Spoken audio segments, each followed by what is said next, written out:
Este documentário é fruto do projeto de pesquisa realizado pelos alunos do curso de Direito da Universo, Campus Belo Horizonte, coordenado pela professora doutora Liciane Faria Traverso Gonçalves, no segundo semestre de 2024.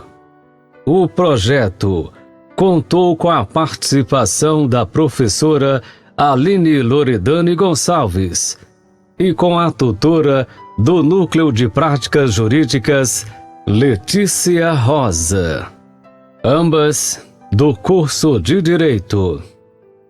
Importante ressaltar que os alunos realizaram pesquisas históricas. Importante ressaltar que a pesquisa histórica é uma abordagem metodológica que busca compreender e interpretar o passado por meio da análise de fontes e dados históricos. As principais metodologias utilizadas nessa pesquisa foram revisão bibliográfica, análise de fontes primárias como, por exemplo, o examinar de documentos originais que foram produzidos no período estudado, por meio de cartas, diários, registros oficiais, jornais, mapas, fotografias. Utilizou-se também a metodologia comparativa para comparar períodos, fenômenos ou culturas para identificar semelhanças, diferenças e padrões históricos da época em que a fábrica esteve na ativa e até hoje, com um novo empreendimento no mesmo local, a Universo, Campus BH. Empregou-se também o método da história oral, isto é, a coleta de relatos de pessoas que vivenciaram determinado período laboral da fábrica, e a legislação trabalhista atual, e o método das perspectivas teóricas, com o fulcro na história cultural, cujo o enfoque foi nas representações e práticas culturais da época e da atualidade e na história social, com o estudo das dinâmicas sociais e coletivas.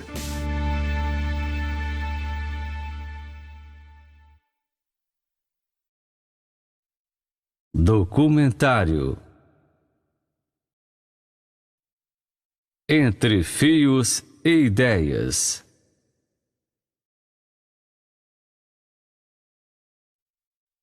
A transição da fábrica têxtil da Renascença para o campus Universo BH.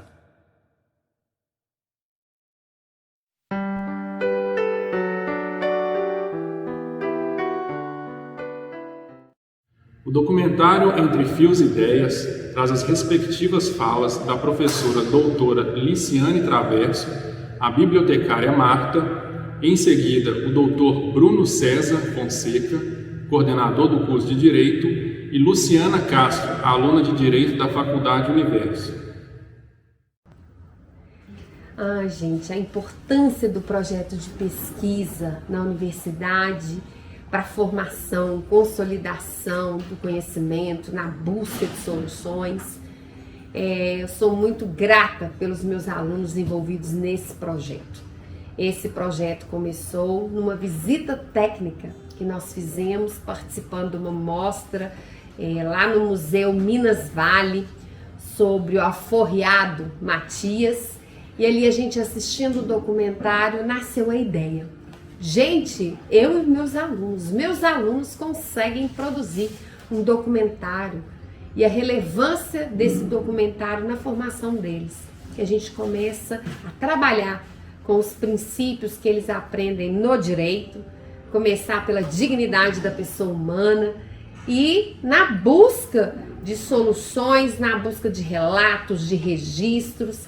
Então, o projeto de pesquisa Entre Fios e Ideias, que resgata essa memória histórico-cultural, a transição, o que foi a fábrica renascença, o entorno, as questões sociais, culturais, trabalhistas no interior da fábrica, e hoje, nessa mesma instituição, na nova instituição que se achegou no espaço antes utilizado pela fábrica.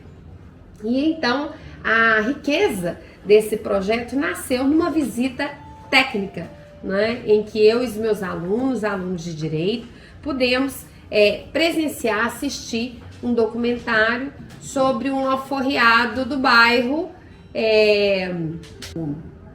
Barreiro. Acendeu a ideia então de fazermos uma pesquisa sobre a história, a cultura, sobre o crivo, não só social, mas também principalmente jurídico. Como era a situação antes na fábrica renascença, as questões sociais, trabalhistas, e como ela o é hoje, né? Então, o próprio título nasceu, Entre Fios, vindo da história da fábrica e as ideias hoje que a gente está no ambiente acadêmico, uma instituição de ensino superior. E dentro das disciplinas ministradas, em parceria com a professora Aline Loredani, que é a professora que ocupa a cadeira do Direito do Trabalho, juntamente com a professora Letícia Rosa, pudemos então fazer o esqueleto do nosso projeto. Então a LGPD, Lei Geral de Proteção de Dados, a professora Letícia Rosa teve o zelo de montar pra gente ali a autorização, o termo de autorização de imagens, sons e dados. Isso é o zelo com o nosso entrevistado, com as pessoas que estariam nos fornecendo as fotos, respondendo aos questionários, para confecção desse documentário. Juntamente com a professora Aline Loredani, fazendo o próprio questionário em si, em que a gente pudesse registrar quem são as pessoas, a realidade trabalhista à época, como elas vinham e voltavam da fábrica e como é hoje até o conhecimento da relação com a Universo acerca dos seus cursos, se já estudaram, se estudam. E uma coisa que já ficou patente para todos nós, que naquela época as pessoas que aqui elaboravam eram pessoas que também moravam no entorno. Então a situação ambiental da época era muito interessante, que as pessoas vinham ou a pé ou de bicicleta, pela proximidade. Não precisavam utilizar esse transporte particular, o público, né, automobilístico. E isso tudo afeta a qualidade de ar, densamento de trânsito, nas questões urbanistas. E hoje a gente já vê um público, né, que vem trabalhar e ou estudar, que às vezes vai precisar desse transporte. Mas interessante que muitos que aqui frequentam, principalmente os que estudam aqui, são pessoas que têm vínculo com pessoas que já laboraram aqui na fábrica e são pessoas que moram no entorno. Então a gente tem uma coisa muito interessante, que é a identificação dessas pessoas que são do bairro. Então já tiveram familiares que aqui trabalharam na época de fábrica e hoje vêm estudar. Então olha a importância da relevância, que é essa instituição em termos de formação humanística em relação ao trabalhista, né, ofertando oportunidade de pessoas laborarem e pessoas se consolidarem, né, formarem, terem novas formações. Importante então que o direito ele venha para isso, né, regular as relações humanas, ele deve acompanhar a evolução social. Então a gente vai ter como start ali como era a situação trabalhista na época da fábrica e hoje como é o direito, né, do trabalho na atualidade, quais são os pilares, os princípios. Isso foi um dos nossos grandes focos e principalmente as questões ambientais. O direito ambiental é um direito que não cuida só do ambiente natural, ele cuida também do ambiente que foi criado pelo homem, o artificial, o ambiente cultural, artístico, paisagístico.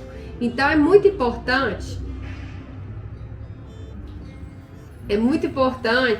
que a gente conheça a história de um povo, como que funciona, a identificação deles, a cultura, os princípios, os valores, e também cuida do ambiente laboral. Como era esse ambiente? Era um ambiente adequado, que assegurava a integridade dos trabalhadores, o desenvolver das suas atividades de forma segura, enfim. E hoje a gente vai perceber, né, com essas pesquisas, que o nosso aluno possa entender como que a legislação ela evolui, se ajusta, adequa ao longo dos anos, e também daquilo que ainda precisa ser regulamentado. Muito legal, né, Marta? Quanta coisa tem nessa estrutura, né? Quanta tempo. História. Isso é muito bacana, porque o direito ambiental, cuida da cultura, da história, identidade, e como isso é importante na vida das pessoas, né? Da onde eu vim, o que eu tô fazendo aqui, consolida. Isso é muito legal. Então, quando a gente pisa aqui, a gente não tem noção quantas famílias passaram por aqui, né? Na época de fábrica, pessoas vinham, trabalhavam, tinha área de lazer. E hoje pessoas vêm também para trabalhar como nós, né? Quantos anos? Mais de 20 anos de casa aqui, né? E o privilégio de estarmos aqui no setor educacional e a relevância de uma biblioteca, não só para a comunidade interna, mas também para a sociedade que aqui no entorno vive, né? Então eu queria que você falasse um pouquinho qual é a função dessa biblioteca aqui. A biblioteca, além de atender o usuário interno, que são os alunos, os professores, os funcionários, que muitos dos funcionários são alunos, né? A faculdade tem esse lado social com o funcionário e também tem um lado social com o usuário externo, a comunidade. Ela pode frequentar a biblioteca, ela é aberta, a biblioteca é aberta à comunidade para estudos e para utilização do acervo também, dos serviços da biblioteca. Que bacana! Eu lembro que há um tempo atrás eu recebi um juiz. Exato. E para minha surpresa, na fala inicial dele ali como palestrante, ele pôde nos falar que ele teve a oportunidade de estudar aqui, se preparou para o concurso da magistratura nesse ambiente. Você lembra dele? Lembro, José Reis, ele era meu vizinho, ele morava aqui no bairro Ipiranga, e ele frequentou, acredito que mais de um ano estudando, ficava o dia todo aqui estudando, e depois ele passou para juiz lá no Pará, esteve aqui durante uma palestra que você realizou, e falou que depois desse período que ele estudou aqui, que ele passou nesse concurso. Várias outras pessoas também. Teve também a Larissa, que mora no bairro Sagrada Família, ela também estudou aqui durante mais de um ano, todos eles já formados, né, em Direito, e ela também passou no concurso para o cartório, lá em Ibirité. Que interessante, que os dois não eram alunos, né? Não eram alunos, mas moravam nas imediações, usaram desse espaço, né? E puderam lograr êxito nos seus intentos ali, né? Na seara concurseira, que não é fácil, um ambiente extremamente agradável, com salas com essas divisórias, né? Individuais, em grupos. Marta, aqui também a gente está vendo aqui vários quadros, né? Pessoas, histórias do passado. Que interessante ter isso, né, nesse espaço. Eu vi ali, tem a carteira de trabalho da Clara Nunes. Exato. Tem a foto dela, né? Qual que é o vínculo dela aqui com a instituição? Como é que foi, você sabe? A Clara Nunes trabalhou, que quando era a fábrica Renascença, né, a fábrica de tecidos Renascença, a Clara Nunes trabalhou aqui. Então nós temos um livro, o Muito Além da Cidade Planejada, que fala exatamente dessa trajetória dela aqui na fábrica. Uhum. Então nós fizemos, quando a biblioteca foi inaugurada em 2009, nós fizemos vários quadros dessa período de transição da fábrica para a universidade, para o universo. Tem uma foto dela, a carteira de trabalho dela, tem uma outra foto dela aqui na fábrica trabalhando. Eu trabalho aqui na Universo há 20 anos, fiz agora em agosto de 2024, e pouco tempo depois que eu tinha começado a trabalhar aqui, minha mãe me contou a história que o avô dela havia trabalhado na fábrica na década de 30 até a instituição do salário mínimo. Ele era chefe de produção e ele que fazia o controle, né, da produtividade, porque antes da CLT as pessoas recebiam por produtividade. E o meu bisavô, que era o responsável por coletar essa informação, né, para o recebimento de salário. E aí quando veio a história, né, que conta na minha família, é que quando veio a instituição do salário mínimo, que aí todo mundo tinha que receber o mesmo salário, aí ele não concordou com essa situação e pediu demissão da fábrica, né? E é interessante, né? Eu fiquei, né, muito contente com essa informação, porque é um orgulho, né, trabalhar no mesmo lugar que o meu bisavô, que saiu de Alagoas fugindo da gangue do Lampião, que ameaçava lá a cidade que ele morava, e minha avó era pequena. E aí ele ficou com medo de criar minha avó no interior do Alagoas lá por causa da violência, e veio, né, migrou aqui para Minas, para Belo Horizonte, e veio trabalhar na fábrica, e hoje eu trabalho aqui já tem, né, 20 anos. É um orgulho para mim, e fiquei muito feliz com a pesquisa também que vocês estão empreendendo, né? Achei de uma riqueza assim ímpar.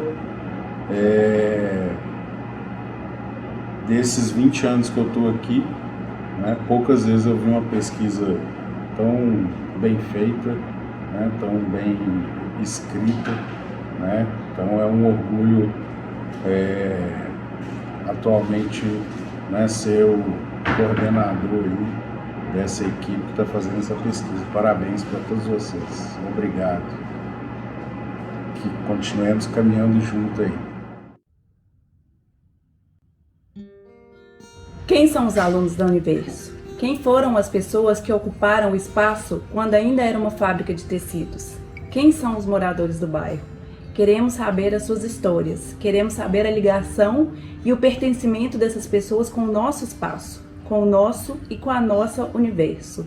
Queremos entender como a identidade de cada um e a coletiva formou esse espaço. Por isso, queremos ouvir as histórias que cada um conta, imergindo nesse mundo pessoal.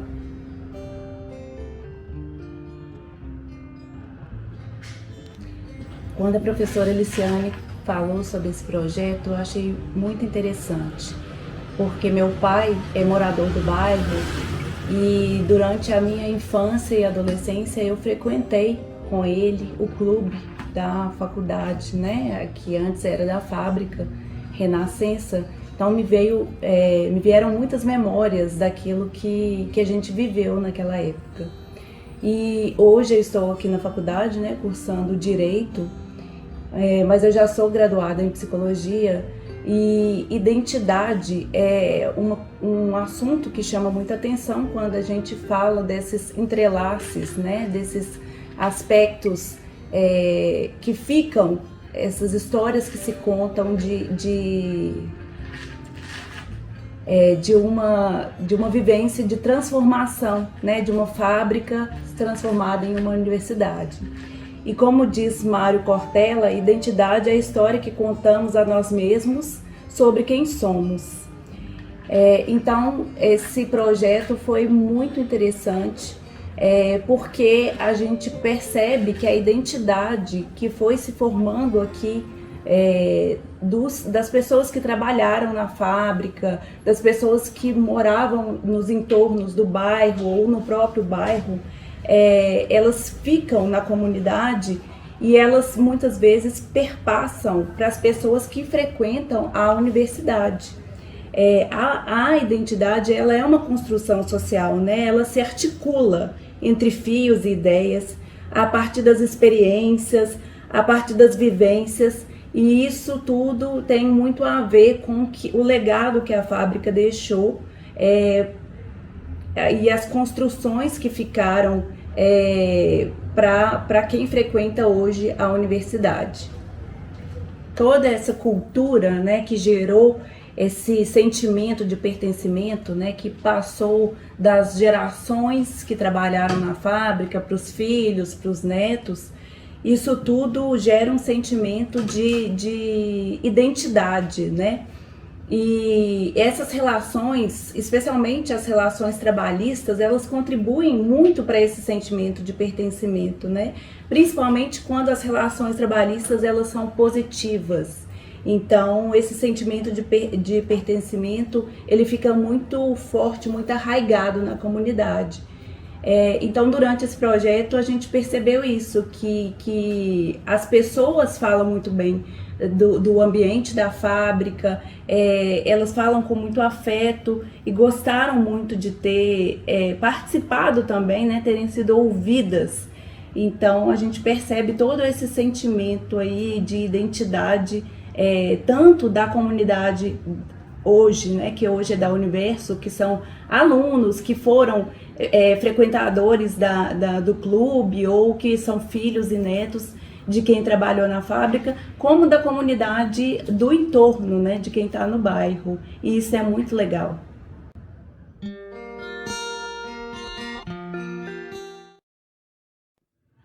Abriremos este bloco com a entrevista concedida pelos ilustres convidados Abelar Pereira, Adair Viana e o senhor Ney Costa, ex-funcionários da Fábrica Têxtil Renascença.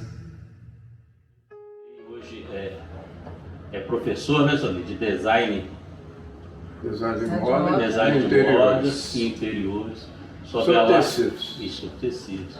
Sobre Abelar foi chefe de setor, né, sobre coordenador de seção aqui. Qual seção, departamento pessoal, né? Departamento pessoal, para conhecer todo mundo, então, saber quem entrava e quem saía. Agora o RH. Que interessante. Os antigos morreram, né, que trabalharam junto aí, chefiava. Eu, últimos anos, chefiava, né? Que legal. Antigamente eu era mais auxiliar, né? Aí fui galgando, deve ser chefe. E era um bom chefe? Era o chefe durão, não, né? Não. Você era um cara que era muito bonzinho. Era aquele chefe que batia a mão na mesa?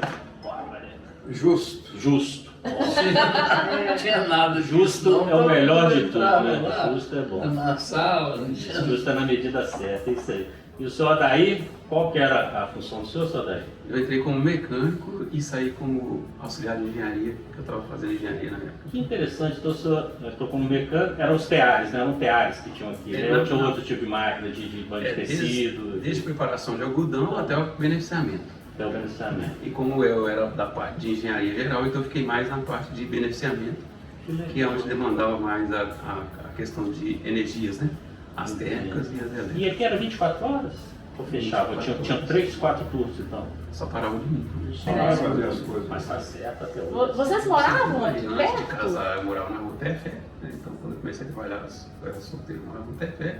Depois que eu casei e fui pro Ibiranga. Então sempre na mesma região. Tudo pertinho. E o senhor Abelar sempre morou também próximo? Ibiranga é pertinho, então eu vinha a pé e tal. E você? Morei ali em frente a quadra. Ah, então todo mundo aqui. Não, a quadra em cima hoje. Não, a quadra de lá. A quadra de lá? Tem a piscina. Ah, tá. Então aí pela São Bartolomeu? Porque tinha uma entrada pela São Bartolomeu, não tinha? É essa, né? Tem. É essa que o senhor morava ali. Então vocês iam caminhando para trabalhar, pertinho. E tomava conta dos outros quando chegava atrasado. Dava tinha conta chefe de tudo. que fazia 3 horas de almoço. Na fábrica, assim, qual que era o período de jornada que vocês geralmente trabalhavam? A jornada? Nós três aqui, todo mundo era do que chamava diária, né? Que era de 7 às 4h30, 5 horas, né? Agora tinha o pessoal de turno. De turno. Vocês trabalhavam de quantas horas? 7 a 4h30, 16h30. Era horário padrão mesmo. Horário padrão. Era 48 e caiu para 44. Ah, tá. Porque antigamente era, né? 48, 8 horas diárias, 48 horas semanais lá na era Vargas, lá mais ou menos, né? Não, foi bem mais pra frente. Não, foi, mas até a era Vargas era 48. Depois de 1970, na década de 70, que a gente veio até 88, como nós conseguimos hoje essa jornada 6x1, que hoje está sendo uma discussão. Hoje o pessoal está querendo diminuir ainda mais, né? O pessoal administrativo era só, não trabalhava sábado. 3 horas de almoço, 3 horas de almoço, não trabalhava sábado. Mas assim, vocês faziam hora extra ou não? Era assim, a jornada era bem... Vamos lá, conta pra gente. Não, o sistema era totalmente diferenciado. diferente. Por exemplo, Padaí, Ney, se precisasse faltar, porque tinha prova, não sei o que lá, faltava e não pagava, subia era isso. Compensava. Era a responsabilidade que a gente tinha. Era tipo um carro de confiança. Entendi.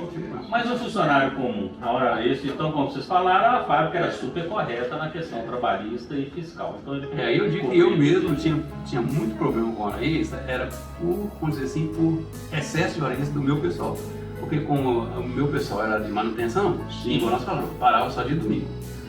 Então, normalmente, domingo tinha que estar com a turma toda aqui para na segunda-feira a fábrica rodar. Né? Então, às vezes, tinha sujeito que você tinha que falar que amanhã você não pode trabalhar de jeito nenhum. Né? Porque senão vai dar... Vai dar problema. Dá excedente, né? Excedente. Sem intervalo. Né? Aí tinha até pessoas que ficavam até com raiva, que eles queriam hora extra. Então eles eram remunerados, tudo certinho, tudo bacaninho, nunca teve esse problema. E quando precisava faltar, se não fosse da produção específica, né? Que não podia mesmo. Por exemplo, emendador de rolo. Se não emenda esse rolo, vai ficar uma máquina parada sem produzindo zero. Então alguém tem que não pode faltar, né? E de repente não podia faltar, ou tinha que fazer hora extra e receber depois também. Mas tem uns negócios que não tem jeito de... Mas o diálogo era muito tranquilo com a direção. Tranquilo mesmo. Então tinha um bom relacionamento. É tão interessante que o diretor, né, que o professor Sorrufo, né? Que por final nós somos até amigo dele, né, que ele hoje na fábrica. Mas o Sorrufo transitava dentro da fábrica e qualquer funcionário chegava ali. Então o pessoal que era chefe, por exemplo, tinha alguns problemas, porque não concedia alguma coisa, o pessoal ia no Sorrufo, né? O Sorrufo, fantasia, o Sorrufo chegava e o pessoal, o fulano me barrou lá. Que bacana. Era interessante, ele era assim, um alemão brasileiro. Né? E durante a jornada, assim, vocês tinham alguns minutos assim para descansar? Ou não? A jornada era direto, assim, horário de lanche? Não, era café. Era muito tranquilo, porque não tinha assim, por exemplo, bater campainha, horário de mas vocês poderiam parar? Todo mundo tinha o horário de refeição e o horário de... A fábrica fornecia refeição, lanche? Na época que eu comecei a trabalhar, tinha um restaurante lá junto com o... Isso, eu sei que no começo não. O pessoal tem um rapaz que o filho dela trazia marmita, as marmitinhas e tal. Mas depois me falaram que montaram o refeitório. Mas mesmo na época de marmita, era um negócio bem estruturado, porque o refeitório aqui dentro, né, assim, com a condição da época, bem higienizado, tinha uma pessoa que ficava por conta de receber aquele negócio, receber as marmitas, pôr na estufa e devolver no almoço, era legal. Então era muito bem organizado. Aqui a Renascença foi que lançou tudo isso, cesta básica, restaurante. Já era precursora nisso. Toda a vida teve o café, né, que fazia até bagunça, né, café e leite, né. A vida toda eles forneceram café. Chegava de manhã, tinha café. Vocês recebiam treinamentos assim quando o pessoal chegava? Ou esses acidentes? Nosso chefe de treinamento era como que funcionava? Treinamento operacional. Operacional. Sim. O restante formado no Senai vinha com uma bagagem já. Claro. Não, e a gente também montava muito treinamento, né? Tinha escolinha aqui dentro. Semana da CEPAC, tinha. Eu te mostro cada filme que tem lá, cada foto. Que legal, então a CEPAC na época era atuante aqui dentro. Oi? Eles bem atualizados para a época. Sim, eu tô assim, impressionada. Nossa, se quer um imã de não só de aglomeração de pessoas, mas de qualidade. Foi desentupir a enfermaria. Tinha um médico, não tinha? Falava até o nome dele, o médico ficava aqui, né, como enfermeira, né? Pelo menos durante o dia eu sei que tinha. Não, e cumpria o horário do dia, que era da legislação. Da legislação, isso. Pelo número de funcionários. E a noite era só enfermaria. Mas tinha, a fábrica dava um suporte, então. Não, até de dentista tinha. Ah, que legal, bacana. Aqui sempre foi muito. Foi prioritário. Vocês já conheceram o campus aqui da Universo ou é a primeira vez que vocês... Depois que virou faculdade? Infelizmente é a primeira vez. Mas o senhor trabalhou na Unitri, como o senhor disse, né? Lá em Uberlândia. Claro, em Uberlândia.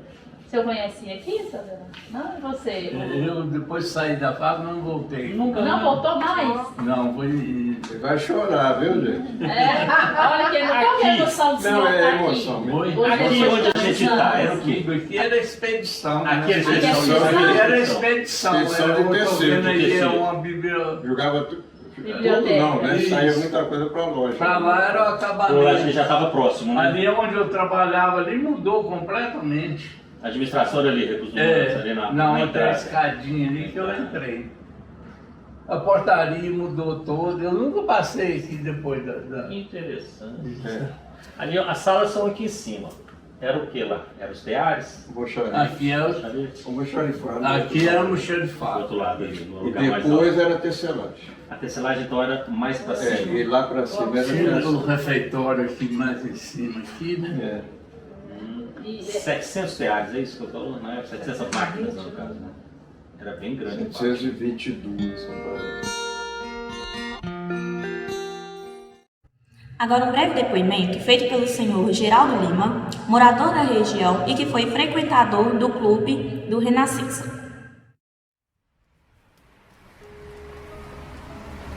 É um orgulho participar desse documentário Fio e Ideias, falando do Renascença, do clube do Renascença. Na época em que eu era mais jovem, cheguei a ser convidado a treinar uma vez no clube, onde eu me lembro de alguns jogadores da época, que o Renascença tinha uma grande equipe. Era um dos grandes clubes de Belo Horizonte, disputava inclusive o Campeonato Mineiro. Me lembro de jogadores como o Tonho, o Pireco, me lembro do Piazza, do Valtinho, me lembro do Pelado, do Silvinho, o ponta esquerda que foi para o Vasco da Gama posteriormente. Eram grandes jogadores e era um grande time. E me lembro também dos bailes, das festas que tinham no clube do Renascença, baile de carnaval, né, e outros bailes normais que haviam durante a semana. Era muito bom na época, muito bom realmente na época, mas infelizmente as coisas vão passando, o tempo vai passando e as coisas vão mudando. E hoje eu sinto até muita saudade dessa época, desse pessoal todo, do clube, de pessoas que passaram por lá, das festas que eu participei. Foi maravilhoso na época.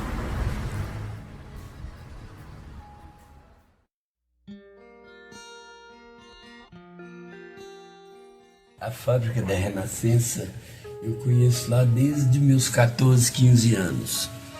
Ela, meus amigos antigos, igual sogro, sogra, que trabalhava na fábrica da Renascença. Ela funcionou lá, na minha época, mais uns 10, 15 anos. Depois, teve aquela crise, fechou Cachoeirinha, fechou a fábrica da Renascença. Ela ficou um período de 10 anos ou 15 anos, assim, por aí fechada. Nós tínhamos um baile do clube Renascença, depois montou um time de futebol clube da Renascença, onde surgiu o Piazza e mais uns jogadores da época aí, todos saíram lá do Renascença. Goleiro saiu do Renascença, tá bom. Aí ficou esse período, acabou o futebol, acabou o baile, ficou lá tudo isolado. Aí agora veio essa faculdade, acamparam lá e parabéns, melhorou demais. Em vez de fábrica, hoje nós temos faculdade. Então tá tudo lá muito bonito, muito arrumado. Ok, é a minha história de 14 anos, 15, para meus 85 hoje. Mesmo bairro morando, sempre pertinho da fábrica da Renascença. Nunca fiquei longe da fábrica. Então tá bom, não só a Renascença, mas tá. Conhecendo alguns lugares da região.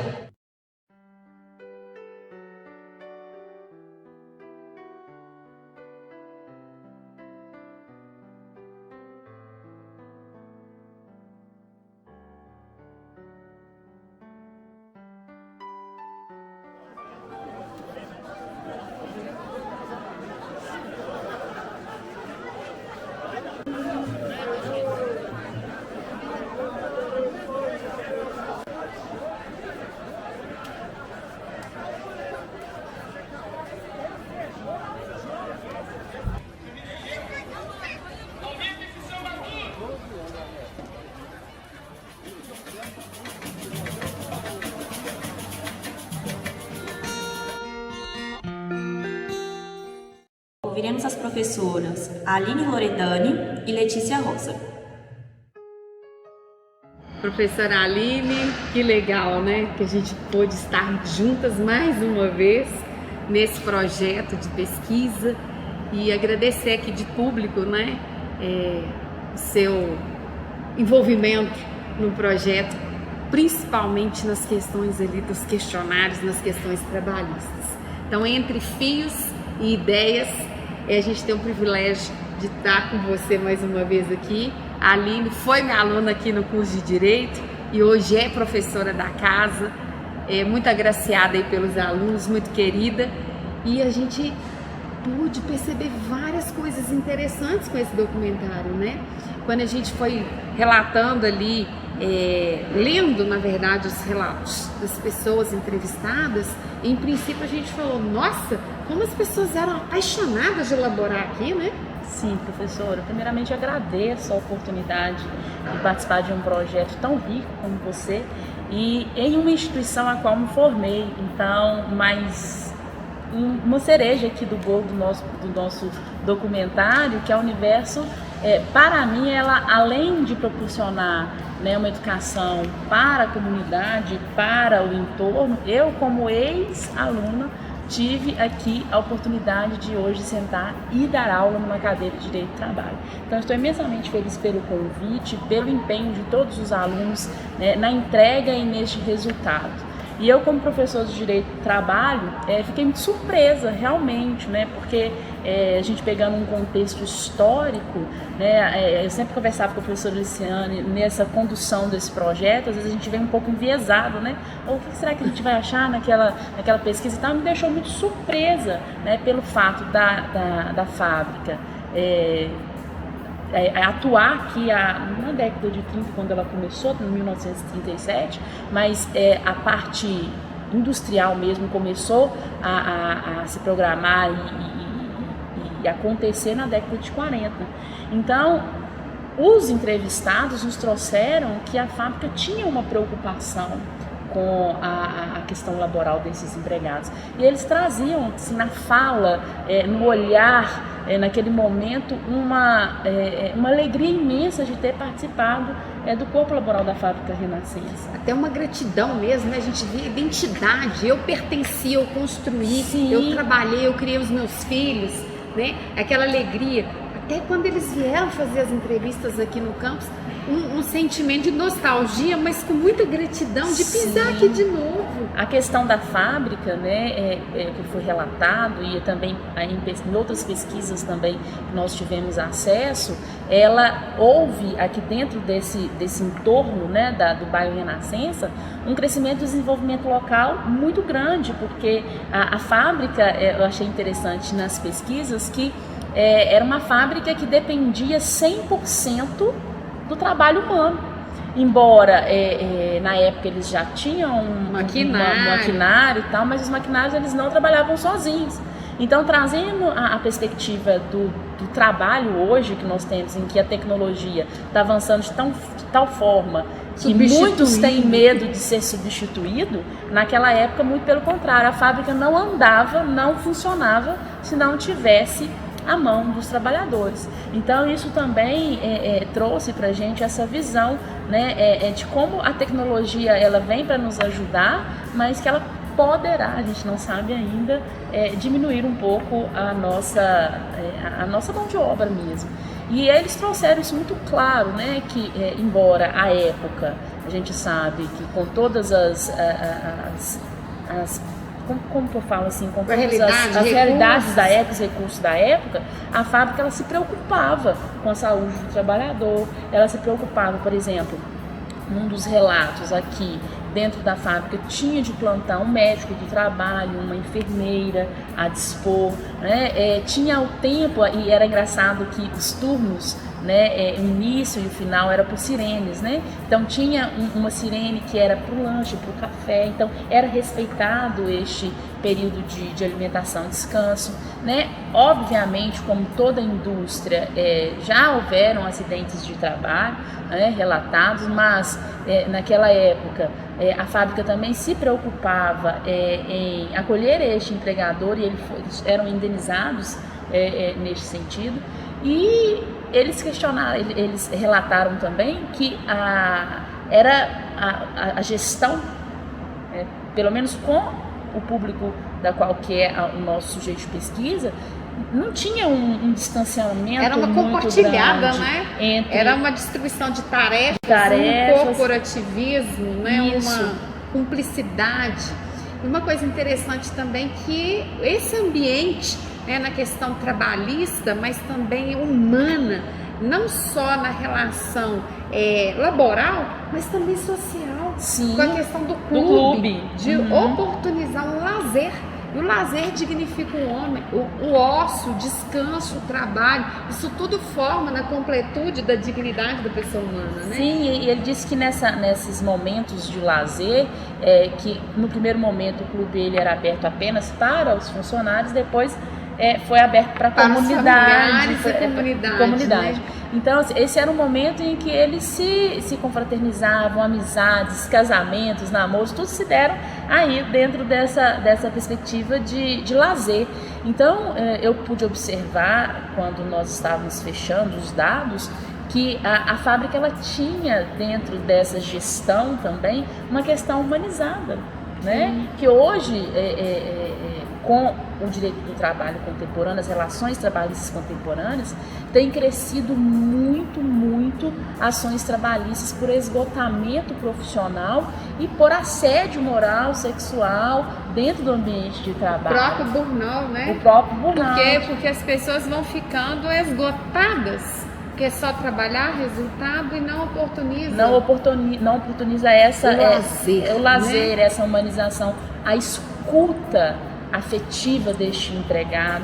Então hoje, eu como profissional da área do direito, com o eixo trabalhista, eu tenho feito palestras para conscientizar os empregadores, os gestores de como trazer um ambiente mais saudável, equilibrado, humanizado para dentro das relações trabalhistas laborais esse ano, porque hoje muitos empregadores olham para aquele empregado apenas como objeto de produção, né? Então isso tem que ser revisto, né? Óbvio que a gente pensa na questão empresarial, no lucro, isso é normal, todo empresário quer obter o lucro, mas dá para fazer as duas coisas juntas, porque um empregado feliz, um empregado valorizado, ele vai gerar automaticamente lucro, vai gerar resultado. Né? Tem até um dito que fala, gente feliz não incomoda. Gente feliz não incomoda. Gente realizada, a tendência é que não se adoeça, que não se afaste dos postos de trabalho,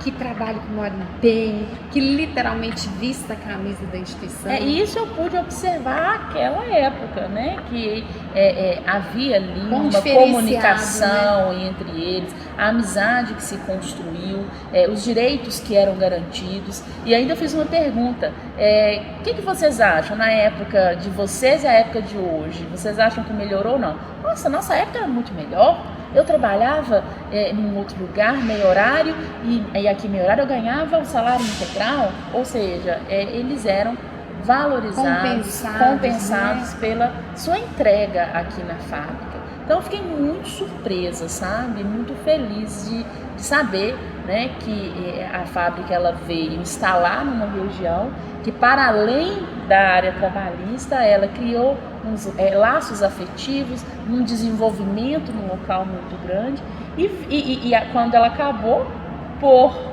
destino, veio uma instituição educacional. Mas o que a gente fala dentro das ideias, olha que interessante, a localização oportuniza que pessoas até de diferentes cidades, né, Santa Luzia, das imediações, venham aportar aqui para o estudo. Eu vim de Caeté.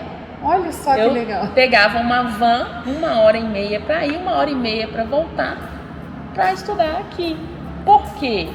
Porque a localização, né, para mim, mesmo sendo em outra cidade, favorecia, era mais perto. E fui muito feliz aqui em todos os sentidos, muito bem acolhida. E a gente, fazendo essa interseção de fábrica para a universidade, a gente fica muito feliz pela valorização da educação, né, que é do hoje espaço, no espaço, né, da utilização e a valorização do trabalho, que são eixos aí muito importantes para o desenvolvimento social e humano, né, Luciana? E o bacana disso tudo é deixar isso tudo registrado. Pra Pra gente resgatar a memória, a identidade das pessoas. Então, quando a gente entrevista uma pessoa que já laborou aqui, a gente está valorizando a história de vida dela. Sim. Fizeram questão de responder, de famílias, vir, de né? estar. Pai, filho. Hoje eu tenho alunos que falam assim, meu pai estudou aqui, foi aluno da professora Liciane. E hoje é nosso aluno, né? Verdade. Liciane? Minha mãe já foi. Já teve gente aqui que estava na barriga da mãe e hoje está fazendo direito comigo. Olha que bacana. Paula Peralva, e tem vários outros, né? Cátia Silânia, e são muitos nomes. Então eu não quero me esquecer de absolutamente ninguém, mas é uma gratidão, porque a gente faz parte também da história dessas pessoas, formando pessoas. Sim, e o que eu acho também, falar até um pouco da minha experiência, né? A abertura que a universidade me deu para trabalhar dentro da instituição que eu formei. Então ela prioriza também os seus alunos, né? Então eu vi aqui hoje, nesse documentário, falar de educação, egressa da faculdade, com minha ex-professora dando aula de disciplina de trabalho. Então, assim, é muito bacana isso, sabe? E para além, né, falando de desenvolvimento local, nessa interseção de fábrica para a universidade também continua fazendo o seu papel social. São as nossas clínicas, escolas que nós temos, né, Liciane? Que atende a toda a comunidade.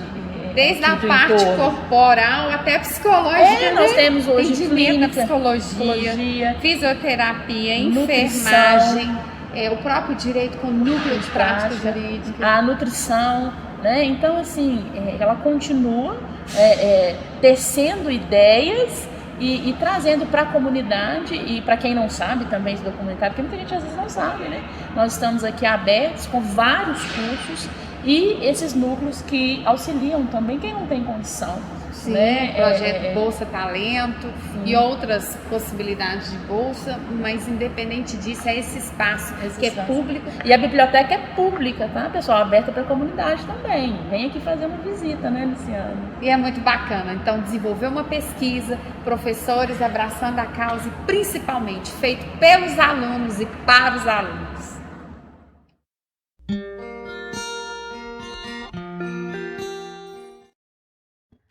Bom, pessoal, seguindo a Lei Geral de Proteção de Dados, nós tivemos aí a autorização de um dos entrevistados, um colaborador que trabalhou na fábrica por vários anos, o senhor Alair. Ele trouxe um dossiê da vida funcional dele, que foi criado na ocasião que houve na fábrica uma campanha, né, uma disputa para ver qual seria o operário destaque do ano de 1992.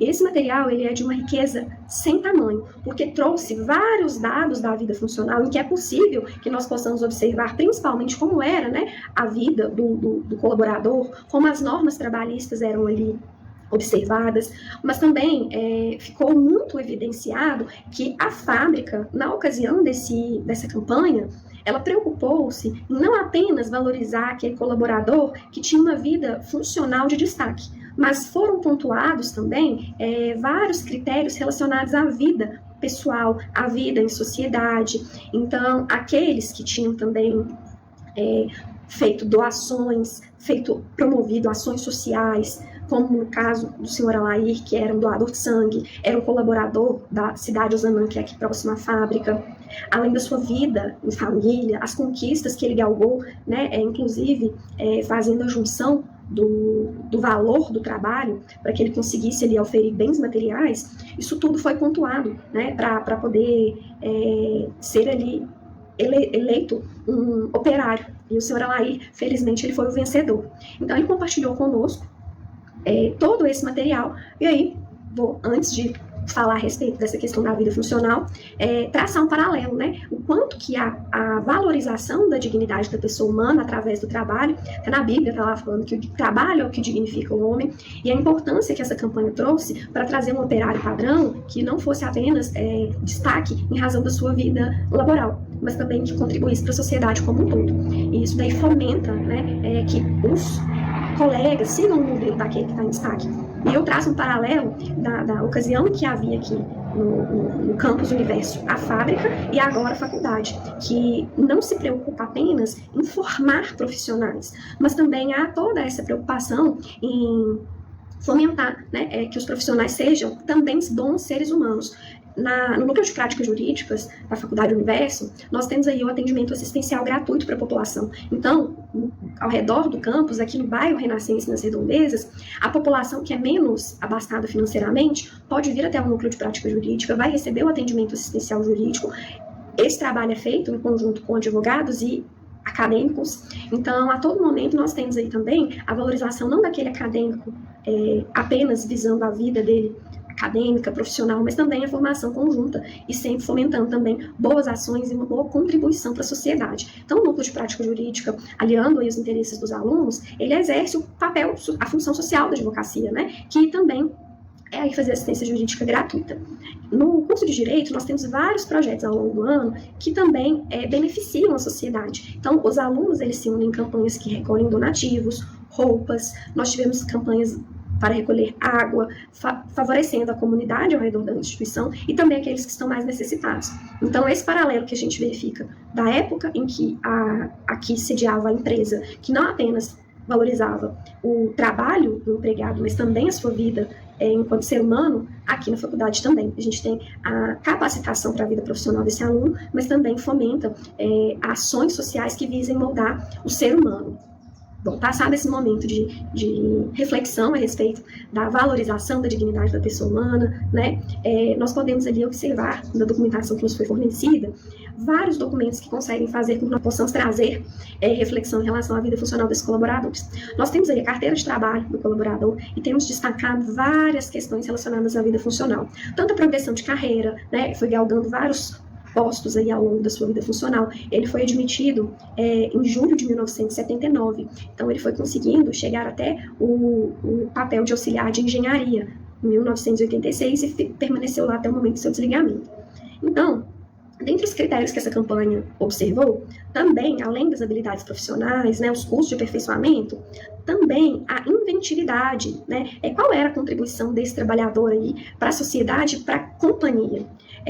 O senhor Alair, ele foi também membro da CIPA, então houve vários projetos, inclusive desenhados pelo colaborador, que visaram aí redução de resíduos para poder diminuir, né, o contato do agente insalubre, que é bem presente na época, com o trabalhador. Toda essa questão voltada para o bem-estar social dos colaboradores, visando proteção de saúde, segurança e também ao meio ambiente, foi algo que a empresa valorizava muito na época, né? Então, é importante dizer que na ocasião da prestação de trabalho celular já existia, então, a CLT, as normas trabalhistas, elas já estavam vigentes, e a gente evidencia, através dos documentos que ele trouxe, principalmente relacionados à CIPA, tem aí um informativo da CIPA, que ele mesmo produziu, com todas as instruções para que os colegas evitassem brincar perto do ambiente de trabalho, desligassem o maquinário, né, não se distraíssem durante o horário de trabalho, utilizassem os equipamentos de segurança, tanto aqueles que são individuais quanto os coletivos, isso para evitar os acidentes de trabalho que na dimensão e no exercício das atividades laborais do chão de fábrica eram muito importantes. Então a CIPA, ela veio muito com esse intuito e nós, né, com a CLT vigente, conseguimos perceber o quanto que a segurança do trabalhador, além das garantias de salário, observância do período de horas a serem trabalhadas no dia, remuneração, essa questão da saúde e da segurança do trabalhador era muito valorizada. Inclusive, foi apresentado um demonstrativo de pagamento de salário pelo senhor Alair, que é possível, entre as verbas, já à época, verificar que, além do salário base, havia a remuneração em razão da insalubridade, porque aqui os agentes insalubres eles estavam presentes e, tal como manda a CLT, a fábrica, cumprindo ali as obrigações trabalhistas, fazia a remuneração. Também, observando ali os direitos trabalhistas e previdenciários dos operários à época, havia o recolhimento da contribuição para o INSS, para segurar, né, tanto em caso de acidente, como também aposentadoria, e dar segurança ali para aquele colaborador que estava trabalhando e laborando sob regime de CLT. E muito importante destacar que a campanha do Operário 92, assim como muito era a época, trazia muito esse espírito de pertencimento. Nós ainda podemos fazer um destaque que durante a pandemia perdeu-se muito isso, porque como o trabalho passou a ser home office, essa sensação de pertencimento, ela foi enfraquecida. Mas à época, com o fortalecimento da CLT, com o fortalecimento dos sindicatos, nota-se que a classe dos trabalhadores, aqui em específico, fala dos trabalhadores do Sindicato dos Trabalhadores da Indústria de Fiação e Tecelagem em geral. Também era muito valorizado, tanto pela empresa, aquele trabalhador que era afiliado, que era ativo no sindicato. Nós podemos observar aí a declaração do sindicato falando sobre a participação ativa desse colaborador.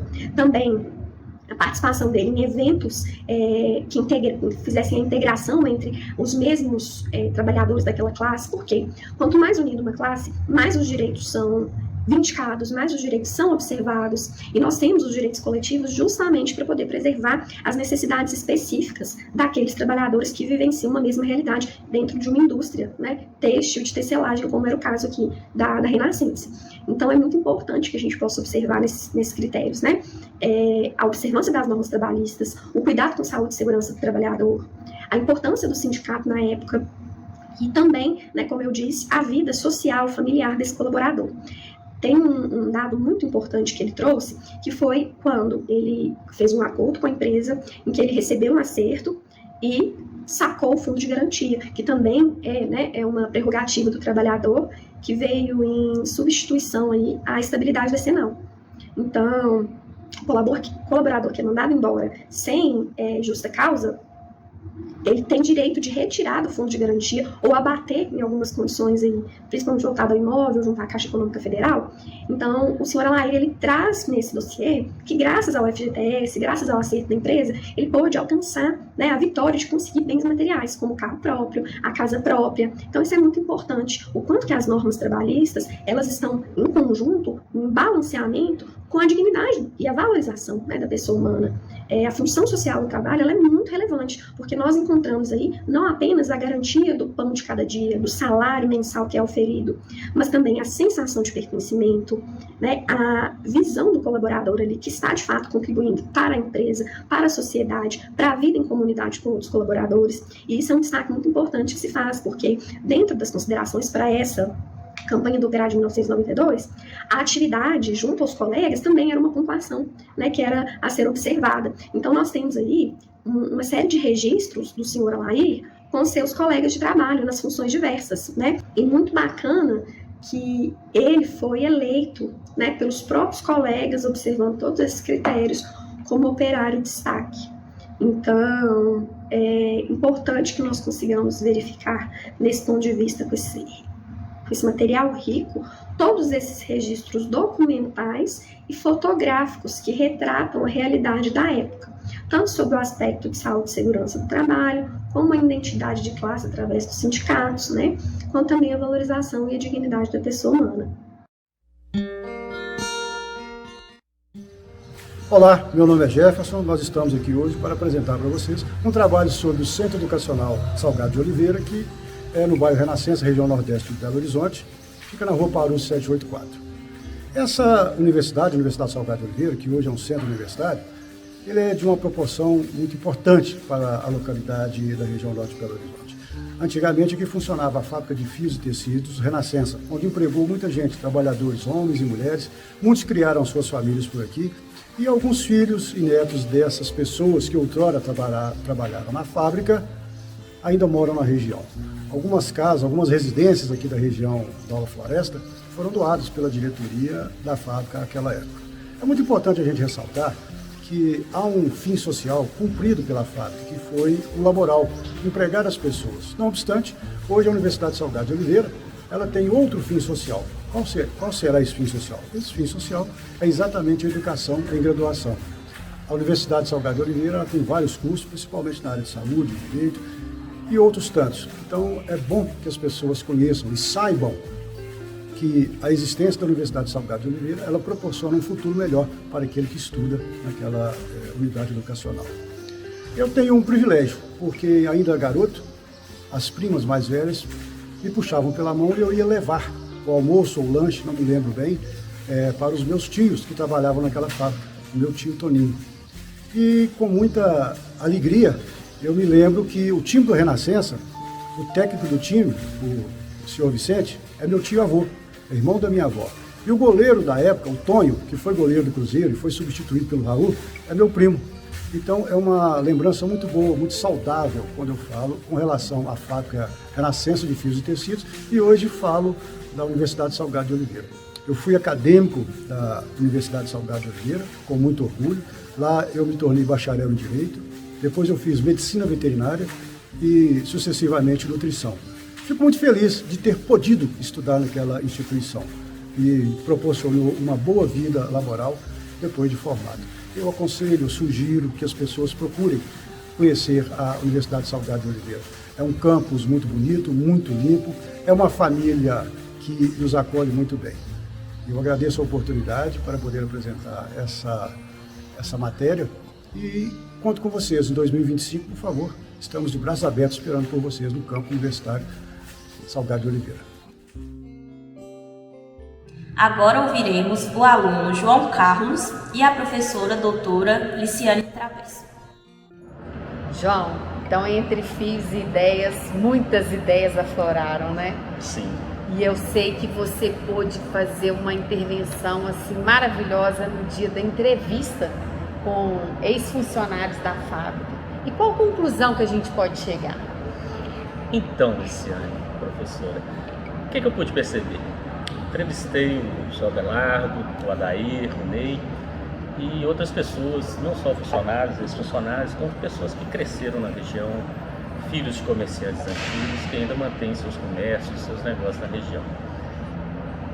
A fábrica de tecido Renascença realmente era esse grande imã dessa região nordeste. Numa época que o Belo Horizonte não tinha empreendimentos dessa envergadura, como poucos. A fábrica se destacava nesse ambiente. E as pessoas que trabalhavam, elas faziam da fábrica a vida, a diária dela, a rotina diária dela na feira. Trabalhavam na fábrica, gostavam de trabalhar na fábrica, se relacionavam com as pessoas da região. As pessoas que vinham para trabalhar aqui eram da região, as outras de outros lugares permaneciam aqui, ficavam raízes aqui. Muito interessante, né, que a gente percebe nas entrevistas que a maioria morava então no entorno, trabalhava aqui, tinha seus afazeres todos na região. Então essa identidade com o local, com o bairro, né, o clube, a relevância dessa vida social. Então a gente via também que as pessoas aqui entravam para trabalhar e elas queriam progredir dentro da empresa, né? Na fábrica, isso. Aquele organicismo mesmo, porque a gente vê muitas vezes algumas, que são poucas hoje, organizações, que tem aquele funcionário que veste a camisa da empresa, se entrega para a empresa e tem sim os seus benefícios. A empresa também corresponde às expectativas dele. Ele cresce e trabalha com prazer. A gente percebeu isso. E ela fornecia não só as atividades de trabalho, né, as laborais, mas também as de lazer, as de convivência. A amizade, a convivência na fábrica, segundo os relatos das pessoas, era algo assim muito harmônico. interessante, não só essa amizade, mas também núcleos familiares, né? Então era o pai, o irmão, o sobrinho, a prima. Isso, o filho viu o pai e falou assim, eu também vou trabalhar lá. Meu tio trabalha lá, minha tia trabalha lá, minha mãe trabalha, eu quero trabalhar e vou trabalhar. E uma gratidão muito grande, né? Com o local, não só pelo sustento, mas com essa vida social também, que eles conseguiam projetar e ter e permanecer. Era a mini cidade dentro da cidade.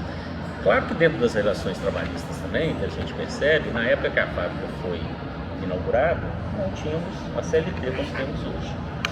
Então, durante 7, 8 anos, né, até 43, 44, 1943, 44, foram as relações costumeiras da época. E segundo relatos também, de forma correta, né, a fábrica atuava de uma forma certa nas relações trabalhistas. Com o advento da CLT, que trouxe muitos benefícios para o trabalhador, garantias que antes eles não tinham, né, eles não tinham segurança de trabalho, a fábrica se adequou, pelo que a gente pode pesquisar, da forma correta.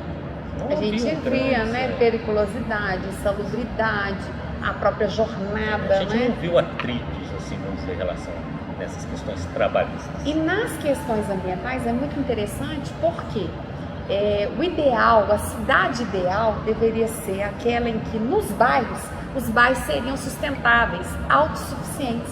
E a gente vê que naquela época isso acontecia. Acontecia, até mesmo Belo Horizonte, assim, a primeira cidade planejada, né, do Brasil, isso aí foi realmente, na época, praticado de uma forma incipiente, mas porém foi o início disso mesmo. Relações de sustentabilidade, como nós temos hoje, na época não existiam, mas a preocupação a gente já percebia, com o cuidado dos resíduos, né?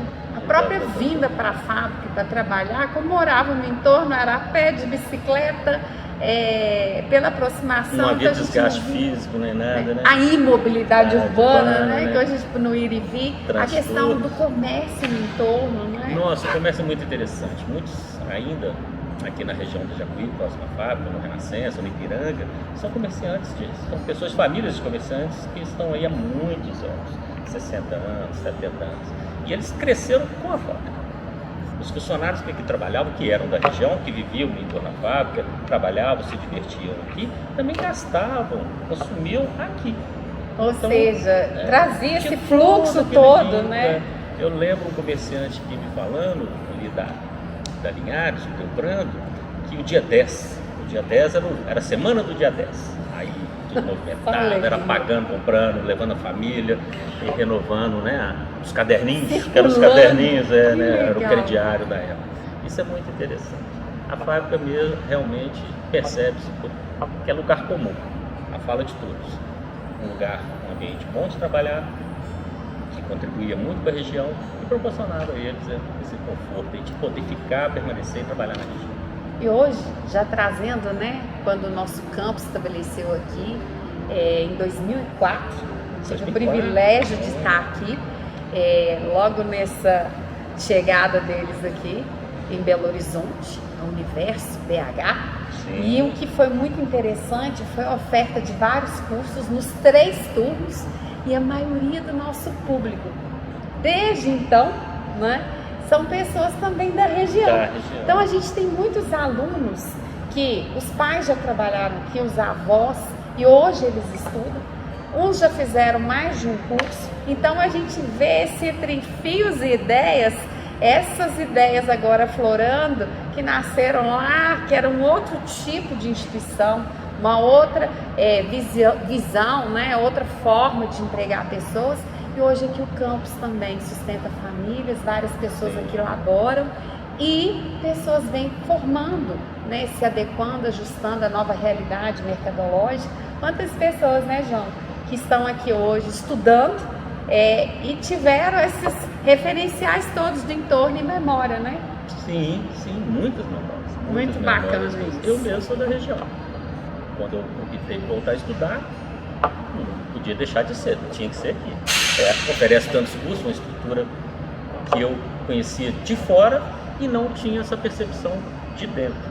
Até mesmo me surpreendi, tem uma adenda aqui fugindo um pouquinho, a própria biblioteca que é aberta ao público externo. Isso foi uma surpresa para mim que eu não sabia. Fantástico, né? É um serviço que a faculdade presta para a região, para a comunidade, que é excelente. o atendimento no um acervo jurídico, um acervo, né? Essa visibilidade dentro do cenário Belo Horizontino, isso é muito bacana. Cursos de veterinária, fisioterapia, que atendem, né? De enfermagem, que fazem de atendimento ao público da região, isso é muito interessante. Hoje a gente até se torna também local para vacinação. Olha que bacana. Não é? Então, quantas vezes, né, eu tive a oportunidade de vir trabalhar e antes passei lá na enfermagem, o pessoal podendo vacinar. Vai muito resolver bacana, isso aí, né? E praticamente no nosso projeto, os nossos alunos, em grande parte, os nossos colaboradores, pesquisadores, o Derkson, também da região. A Luciana pôde falar aqui conosco, que frequentou o clube. Enquanto menina. Então isso é muito bacana, enriquecedor, um espaço que modificou e hoje está aí no mercado expandindo, ofertando vários cursos e formando pessoas. E carregando essa história muito bacana que vem, né, dessa época que a universidade está dando essa continuidade. Então foi um privilégio estar fazendo esse documentário, né? Adorei. Como resultado da nossa pesquisa aí. Sim, foi uma experiência gratificante para mim. Bacana demais.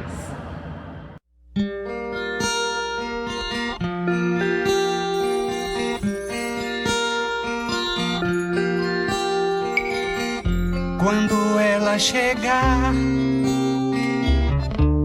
irei recitar um cochicho poético em teu ouvido, um poema bem pertinho do paraíso. Só de pensar naquele lugar, o meu coração se entrega a amar, vai a solidão. Irei recitar em teu ouvido o nosso poema que fala de amor, nosso paraíso.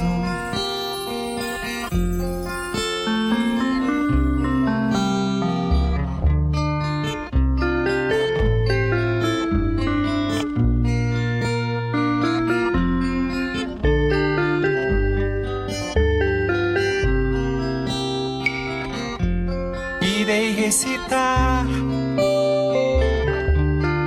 em teu ouvido o nosso poema que fala de amor, nosso paraíso. O nosso poema que fala de amor, nosso paraíso.